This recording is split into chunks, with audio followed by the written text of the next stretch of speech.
அனைவருக்கும் வணக்கம். நம்முடைய banking and SSC point of வியூல 5 கொஸ்டின்ஸ் கரண்ட் அஃபேர்ஸ் வந்து பார்க்குறோம். இன்னைக்கு என்ன கொஸ்டின்ஸ் இருக்கு அப்படின்னு சொல்லி பார்ப்போம். First one, what is the full form of FTTH in telecommunications அப்படின்னு சொல்லி கேட்டிருக்காங்க. எஃப்டிடிஹெச் அப்படின்னா என்னன்னா fibre to home, fibre to the home அப்படிங்கிறது தான் எஃப்டிடிஹெச். டெலிகம்யூனிகேஷன்ல யூஸ் பண்ணக்கூடிய ஒரு abbreviation. Fibre to the home அப்படின்னு சொல்லி சொல்லுவாங்க. அடுத்தது, who is the current chairman of DRDO and secretary of department of defence research and development அப்படின்னு சொல்லி கேட்டிருக்காங்க. ஸோ சேர்மன் ஆஃப் டிஆர்டிஓ யாரு அப்படின்னு சொல்லி பார்த்தீங்கன்னா சமீர் வி காமத். சரியா, டாக்டர் சமீர் வி காமத் அப்படிங்கிறத கரெக்ட் ஆன்சர். அடுத்தது, under the Telangana parental support bill 2026, what is the maximum salary percentage that can be deducted for neglecting parents?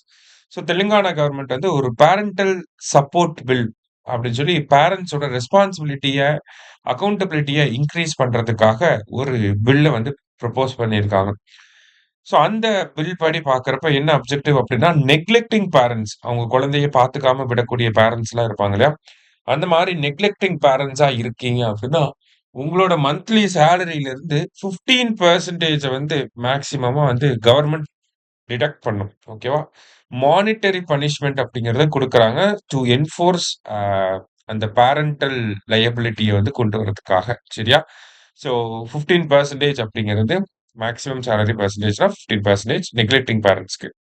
அடுத்தது, இன் 132nd edition of Mann Ki Baat, prime minister Narendra Modi highlighted which traditional Naga educational system as a model for integrating cultural heritage with modern subjects like science and mathematics அப்படின்னு சொல்லி கேட்டிருக்காங்க. So எந்த நாகாவோட எந்த traditional education சிஸ்டத்தை வந்து நம்ம prime minister highlight பண்ணி காட்டியிருப்பாரு அப்படின்னா மொருங் அப்படிங்கிற அந்த சிஸ்டம். ஸோ அந்த மொருங் சிஸ்டத்தை வந்து மாடர்னா இருக்கக்கூடிய சயின்ஸ் மேத்தமெட்டிக்ஸோட லிங்க் பண்ணி நம்ம இது பண்ணணும், அப்கிரேட் பண்ணணும் அப்படின்னு சொல்லி சொல்லியிருப்பாரு. ஸோ நாகாவோட முருங் சிஸ்டம்னு ஞாபகம் வச்சுக்கோங்க.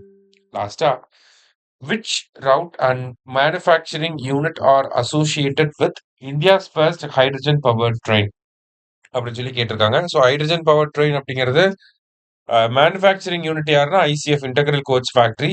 ரூட் வந்து என்னன்னா ஜிந்த் டு சோனிபத் அப்படிங்கிறது. சரியா? ஸோ இன்னைக்கு 5 கொஸ்டின்ஸ் பார்த்துருக்கோம். தேங்க்யூ.